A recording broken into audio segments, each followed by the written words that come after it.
Have you ever wondered about the intricate workings of an INFJ's mind and behavior? What happens when this profound personality type steps into the realm of toxicity? Well, brace yourself as we go deep into the fascinating universe of the INFJ, a Myers-Briggs personality type characterized by introversion, intuition, feeling, and judging. INFJs are typically known for their compassion and depth of understanding.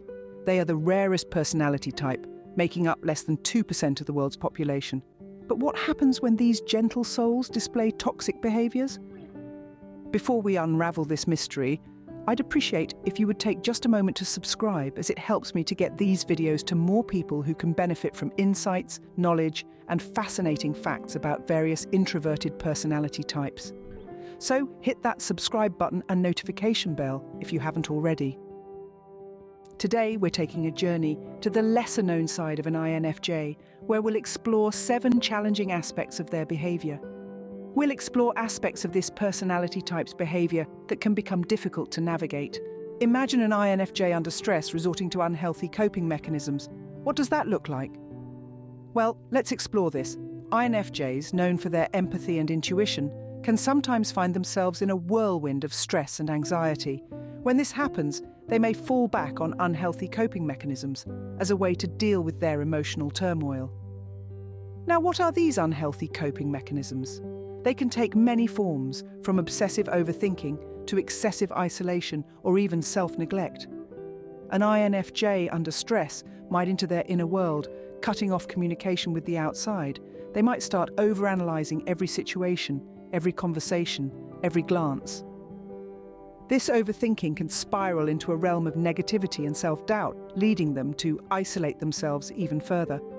Self-neglect is another common unhealthy coping mechanism for INFJs. They might neglect their physical health, ignore their needs, or put others' needs before their own to an unhealthy extent. This stems from their inherent desire to help and their tendency to put others before themselves. Now, why do INFJs resort to these unhealthy coping mechanisms? The reasons are complex and layered. INFJs are naturally sensitive, introspective individuals. They feel emotions deeply, and this intense emotional sensitivity can sometimes be overwhelming. Coupled with their propensity for perfectionism, this can create a pressure cooker situation where the slightest trigger can cause them to retreat into unhealthy coping mechanisms. But here's the thing. While these coping mechanisms might offer temporary relief, can have a long-term detrimental impact. They can lead to a cycle of negativity, self-doubt, and isolation that's hard to break free from. They can impact their relationships, their work, their overall quality of life. Unhealthy coping mechanisms can turn an INFJ's world upside down, but understanding this is the step towards a healthier mindset. By recognizing these patterns and understanding the reasons behind them, INFJs can start working towards healthier coping strategies, towards a more positive and balanced life. Ever been caught in the throes of an INFJ's sky-high expectations? If you're shaking your head in agreement, don't worry, you're not alone.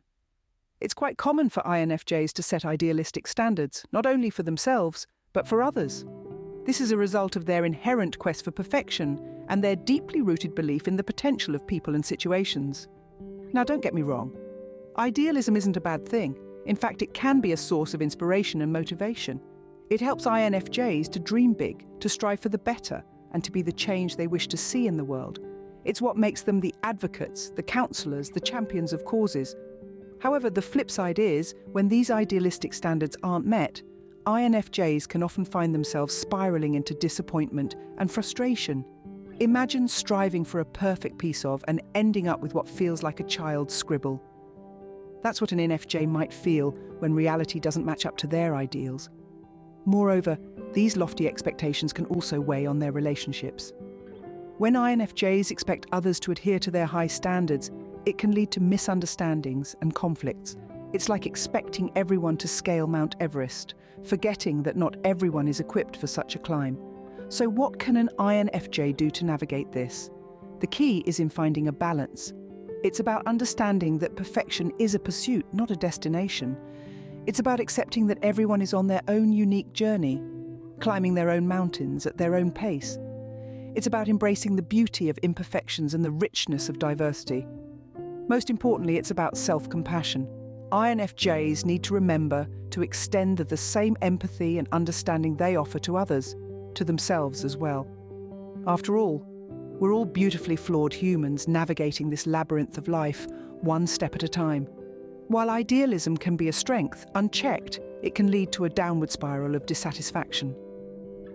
But with awareness and balance, INFJs can use their idealism as a compass, guiding them towards growth and fulfillment, rather than disappointment and frustration. What happens when an INFJ fails to set boundaries? Now, it's not uncommon for INFJs to grapple with boundary setting. Their innate empathy and desire to help others can often lead them to neglect their own needs. But let's look deeper into how this can manifest into toxic behaviours. Imagine being a glass of water. As an INFJ, you are filled to the brim with understanding and compassion. But what happens when you keep pouring? Without boundaries, you'll overflow, spilling out and creating a mess. This is what happens to INFJs when they fail to set boundaries. They give so much of themselves that they end up feeling drained, overwhelmed, and often resentful. The struggle with setting boundaries can lead to a slew of problems. For one, they might end up in relationships where they feel used or taken for granted. They might give more than they receive, leading to an emotional imbalance. Over time, this can foster feelings of bitterness and disillusionment. Moreover, without boundaries, they may struggle to preserve their much-needed alone time. They may find themselves constantly at the beck and call of others, leaving little room for their own self-care and introspection. This can result in burnout and a loss of identity, as they're always adapting to others' needs and neglecting their own. But here's the kicker. INFJs are often unaware of these boundary issues. They might confuse their inability to say no with being a good person. But being good doesn't mean you have to sacrifice your own well-being. It's important to remember that setting boundaries isn't selfish. It's a form of self-respect and self-care. So how can an INFJ tackle this? It starts with self-awareness. Recognize the signs of being overextended and understand it's okay to prioritize your needs. Practice saying no when necessary. Remember, it's not about building walls, but about defining your personal space. Learning to set boundaries is crucial for an INFJ to maintain healthy relationships and are balanced. By doing so, they can continue to be the empathetic, caring individuals they are, without sacrificing their own mental and emotional well-being. And that's a win-win, don't you think? Have you ever seen an INFJ playing the martyr? It's a sight to behold. An INFJ with a martyr complex can often be found taking on burdens that aren't theirs to bear, sacrificing their own needs and desires for the sake of others. It's as if they're holding a torch, lighting the path for everyone else, but gradually burning themselves out in the process. So why does this happen? Well, INFJs are naturally empathetic and compassionate. They have a deep desire to help others and make a positive impact on the world. However, when this instinct goes into overdrive, it can lead to a martyr complex. They may start to feel that their worth is tied to the sacrifices they make and the burdens they carry for others. The issues this can create are twofold. Firstly, it's simply not sustainable for anyone to constantly put others' needs before their own. It can lead to burnout, resentment, and a loss of personal identity. Secondly, it can create an unhealthy dynamic in relationships. When an INFJ always plays the martyr, it can foster dependency, stifle the growth of others, and ultimately create more harm than good. But how can an INFJ overcome this martyr complex? It starts with self-awareness. Recognizing this pattern of behavior is the first step. Next, it's about setting healthy boundaries, learning to say no, and understanding that it's not only okay, but necessary to prioritize their own needs and desires sometimes. It's also crucial for individuals of this personality type to realize that their worth is not defined by sacrifices they make. True worth comes from within, not from what we do for others. Compassion and empathy are wonderful qualities, but they need to be balanced with self-care and self-respect. Remember, INFJs, you are more than the burdens you carry for others. You are valuable and worthy just as you are. You don't have to set yourself on fire to keep warm. The martyr complex can be a tough nut to crack, but awareness is the first step towards overcoming it. Now let's continue our journey into understanding the complex and fascinating world of the INFJ personality. These individuals are known for their empathy, but what happens when they start losing themselves in others? Picture this, you're at a party and someone starts telling a sad story.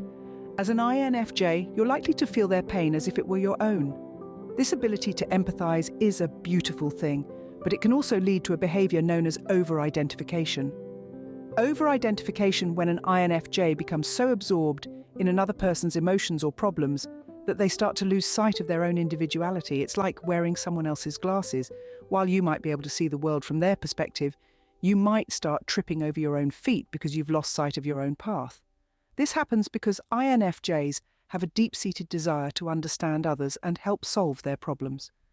They believe that by experiencing another person's emotions, they can provide better support. But in doing so, they might neglect their own needs and emotions, which can lead to feelings of resentment or burnout. Over-identification can also skew an INFJ's perception of reality. They might start to base their self-worth on how well they can solve other people's problems, which can lead to feelings of inadequacy if they fail. It can also lead to a sense of dependence on others for emotional fulfillment, which is a precarious position to be in. Now, it's important to understand that empathy is not a bad thing. In fact, it's one of the most admirable qualities of an INFJ. But like anything, too much of a good thing can have its downsides. So how can an INFJ prevent over-identification? Well, again, it starts with self-awareness. Recognize when you're starting to lose yourself in others and take steps to ground yourself. Practice self-care and remember that it's okay to put your own needs first sometimes. Remember, you can't pour from an empty cup. By taking care of yourself, you're in a better position to help others. Over-identification can be a slippery slope, but with understanding and self-care, an INFJ can regain their footing. Do you agree? Have you ever tried giving constructive criticism to an INFJ? It can be a minefield. INFJs, with their deep-rooted desire to always do their best and their strong sense of idealism, often struggle to accept criticism, even when it's meant to be constructive. This can lead to a number of toxic behaviors. Picture this, presenting this individual with a well-meaning critique, a suggestion for improvement. Instead of considering your words, they may immediately jump to the defense, perceiving your feedback as a personal attack. They might even retreat into their shell, cutting off communication and stewing over the criticism in solitude. This is because INFJs have a strong inner world, one they guard fiercely. Any hint of criticism can be viewed as an attack on this personal realm, leading to feelings of insecurity and inadequacy. But why is this so? Why do INFJs have such difficulty accepting criticism? Well, as deeply empathetic individuals, INFJs often internalize criticism, feeling it on a profound level. This can make them very sensitive to negative feedback. Additionally, their idealistic nature makes them strive for perfection in everything they do. So, when they fall short of these high standards, it can be a tough pill to swallow. However, this struggle with criticism can lead to a cycle of negativity. If an INFJ constantly rejects constructive criticism, they may miss out on opportunities for growth and self-improvement. Moreover, their defensive reactions can strain relationships, creating of misunderstanding and miscommunication. Here's a nugget of wisdom. It's important for INFJs to understand that criticism isn't a personal attack, but rather a tool for personal growth. Embracing criticism and using it to improve is a sign of maturity and self-awareness. About transforming the perceived negatives into positives, turning the stumbling blocks into stepping stones. So if you're an INFJ or you know one, remember this. Criticism can be hard to swallow, but it's a necessary part of growth and self-improvement. It's not about what's wrong with you, but what you can do better, and that's a journey worth taking. In the world of an unhealthy INFJ, there's often no grey area. This black and white thinking can make the world seem like a stage of heroes and villains, with little room for the intricate complexities of human nature. It's a mindset that can lead to misunderstandings, miscommunications, and even misconceptions about oneself and others. Black and white thinking is a cognitive distortion, a way of thinking that distorts reality, often leading to negative and unhealthy behaviors. For this personality type, this can manifest as an unyielding belief that things or people are absolutely good or absolutely bad. It's a perspective that lacks the nuance and subtlety that comes with understanding. The world isn't always so clear-cut. Now, imagine coupling this with a lack of self-awareness. Sounds like a recipe for trouble, right? Well, that's because it can be. Self-awareness is the conscious knowledge of one's own character, feelings, motives, and desires. Without it, an INFJ may not fully understand why they think and act the way they do. This lack of insight can exacerbate their black and white thinking, leading to a cycle of toxic behaviors. For example, an INFJ with limited self-awareness may not when their idealistic standards are becoming unrealistic, or when their empathy for others is turning into overidentification. They might struggle to accept criticism, not because they're stubborn, but because they genuinely can't see the validity in the feedback. However, the good news is, black and white thinking and a lack of self-awareness are not permanent states. They can be addressed, understood, and improved upon. It requires introspection, patience, and courage to confront one's own flaws and blind spots. But the journey is worth it. Why, you ask? Because it leads to personal growth, healthier relationships, and a more balanced and fulfilling life. It allows an INFJ to navigate the world with a clearer understanding of themselves and others, and to make choices that align with their true values and goals.